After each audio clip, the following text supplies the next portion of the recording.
नमस्कार दोस्तों, पुराना भारत चैनल में आपका स्वागत है। आज हम आपको भारत में स्थित 12 ज्योतिर्लिंग की रोचक जानकारी देने का प्रयास करेंगे। तो चलिए इसके साथ शुरुआत करते हैं। दोस्तों, भारत में भगवान महादेव को अलग अलग नाम से जाना जाता है, तो उसी के प्रकार से उसके अलग अलग चमत्कारों की कहानी भी काफ़ी प्रसिद्ध है। और उनमें से जो ज्योतिर्लिंग जो है वो कैसे बहुत प्रचलित है उसके बारे में भी आपको बताएंगे।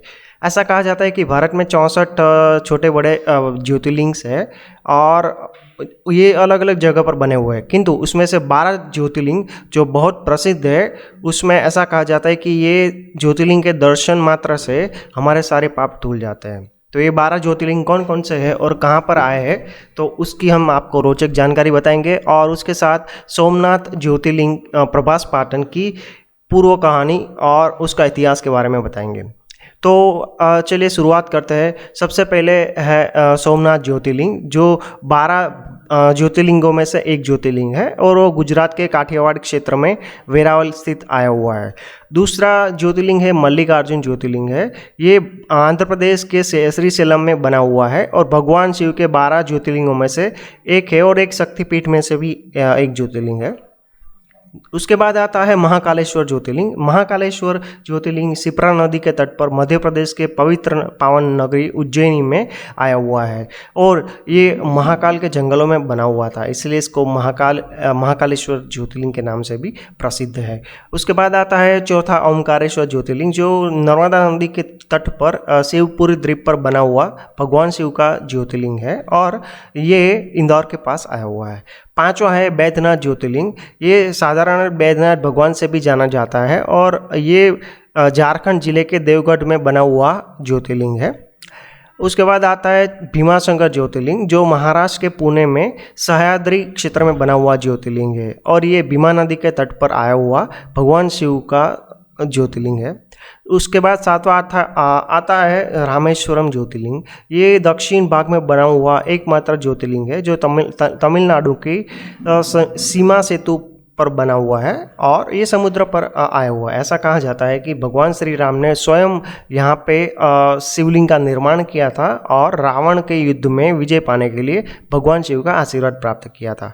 उसके बाद आता है आठवां नारेश्वर ज्योतिर्लिंग, जो गुजरात के द्वारिका से स्थित एक गोमती मंदिर के पास आया हुआ ज्योतिर्लिंग है और ये पूरे दरिया के बीच में आया हुआ ज्योतिर्लिंग है और इसकी महिमा काफ़ी प्रचलित है।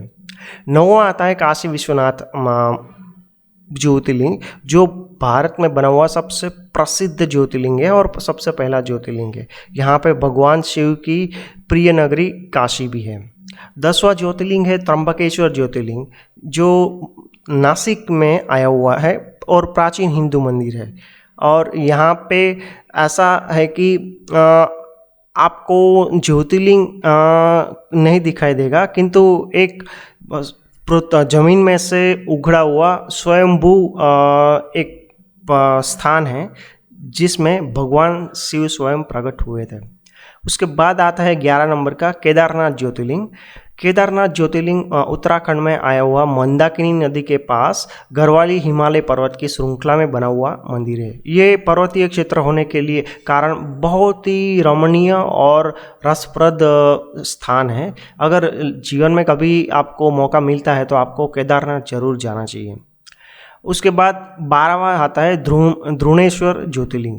द्रोणेश्वर ज्योतिर्लिंग कभी धनेश्वर ज्योतिर्लिंग और घुमेश्वर मंदिर से भी जाना जाता है। इसके साथ ही शिव पुराण में वर्णित 12 शिवलिंगों में से यह एक शिवलिंग है और ये महाराष्ट्र में आया हुआ ज्योतिर्लिंग है। तो दोस्तों, ये मैंने आपको बताया कि कितने 12 ज्योतिर्लिंग भारत में जो सबसे ज़्यादा प्रचलित है उसका हमने विवरण दिया है। इसके बाद हम आपको सोमनाथ मंदिर की बारे में एक रोचक जानकारी देने का प्रयत्न करेंगे।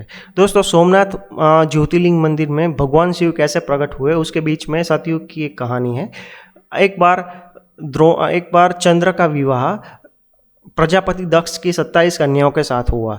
तो इसी कन्याओं के साथ चंद्र का विवाह होने के बावजूद भी चंद्र का रोहिणी के प्रति विशेष स्नेह रहता था, इसलिए वो हर दिन सुबह शाम रोहिणी के प्रेम में पागल रहते थे। यह जानकर उसकी दूसरी पत्नियों को बहुत दुख हुआ और उन्होंने अपने पिता से शिकायत की कि हे पिता, चंद्रदेव हमारे पतिदेव चंद्रदेव हमारे प्रति ध्यान नहीं देते हैं और वो सिर्फ रोहिणी के प्रति आकर्षित रहते हैं। अब यह सुनकर दक्ष प्रजापति को बहुत गुस्सा आया, किंतु उन्होंने चंद्र को समझाने की बहुत कोशिश की। जब चंद्र समझने से इनकार करने लगा तो उन्होंने चंद्र को भयंकर क्षति का श्राप दे दिया, अर्थात कि उसका शरीर क्षीण हो जाएगा और इसके साथ ही इसकी असर पूरी दुनिया में दिखने लगी और पूरी दुनिया में से चंद्र का तेज निस्तेज होने लगा। ये सुनकर देवताओं और आदित्य गुरु सभी बहुत चिंतित हो गए और ब्रह्मा जी के पास चले गए। ब्रह्मा जी से प्रार्थना करने पर ब्रह्मा जी ने चंद्रदेव को बताया कि यदि आप प्रभास पाटन स्थित समुद्र किनारे पर जाकर भगवान शिव यानी कि मृत्युंजय महादेव की आराधना करेंगे तो निश्चय ही आपके कष्टों का निवारण होगा। यह सुनकर चंद्रदेव और उसकी पत्नी रोहिणी दोनों सोमनाथ तट पर जाकर भगवान शिव का आराधना करने लगते हैं और उन्होंने 10 करोड़ बार भगवान शिव की स्तोत्र मंत्र का आह्वान किया था और भगवान शिव को प्रसन्न किया। भगवान शिव चंद्रदेव की भक्ति से बहुत प्रसन्न हुए और उन्होंने चंद्रदेव को 2 वरदान दिए। एक वरदान की भगवान शिव ने चंद्र को अपने शीश पर धारण किया ताकि हमेशा हमेशा के लिए चंद्र को अमरत्व प्रदान हो जाए, और दूसरा भगवान शिव ने चंद्रदेव को वरदान दिया कि तुम्हारी जो क्षय रोग का जो श्राप है वो उसका निवारण मेरे वरदान से होगा। तुम कृष्ण मास की जो पक्ष होगा उसमें से 15 दिन सदंतर तुम्हारा धीरे धीरे क्षय होता रहेगा और शुक्ल मास की जो पंक्ति है उसमें तुम्हारा धीरे धीरे उदय होता रहेगा और पूनम की दिन तुम पूर्ण 16 कलाओं में खिल उठोगे। तो यह जानकर चंद्रदेव को बहुत खुशी हुई। उन्होंने कहा कि हे प्रभु, मैं आपसे बहुत प्रसन्न हूँ, आपके वरदान के कारण पूरे संसार का कल्याण हुआ है, किंतु मेरी और भी एक आपको विनंती है कि जिस तरीके से मैंने इस तरह के कष्ट झेले हैं, मैं नहीं चाहता कि आने वाले लोगों में ऐसा भय का माहौल हो और उसको जल्द से जल्द मुक्ति मिल जाए। तो कृपया आप इस प्रभास पाटन स्थित इस शिवलिंग पर ही हमेशा के लिए आप माता पार्वती सहित निवास कीजिए। चंद्रदेव की यह निर्मल भावना देखकर माता पार्वती और शिवती प्रसन्न हुए और उन्होंने वरदान दिया कि हाँ, मैं यहाँ पर हमेशा के लिए निवास करूँगा। तब से लेकर प्रभास पाटन में सोमनाथ ज्योतिर्लिंग के नाम से प्रसन्न हुआ और इसको चंद्रेश्वर ज्योतिर्लिंग के नाम से भी जाना जाता है। इस इतिहास कहता है कि ये ज्योतिर्लिंग को पुराने ज़माने में 17 बार मुगली और मुसलमानी आक्रमणों ने तोड़ा है और 17 बार ये पुनः स्थापित भी हुआ है।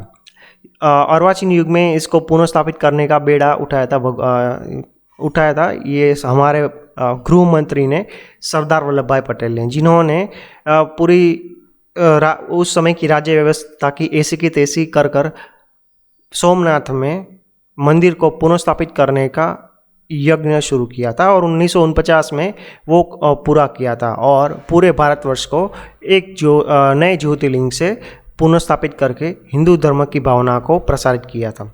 तो दोस्तों, आपको ये ज्योतिर्लिंग के बारे में जानकारी कैसी लगी? अगर आपको कुछ सुझाव है या फिर आपको कुछ राय है तो कमेंट करके कमेंट बॉक्स में ज़रूर जनाइएगा। धन्यवाद। जय महाकाल।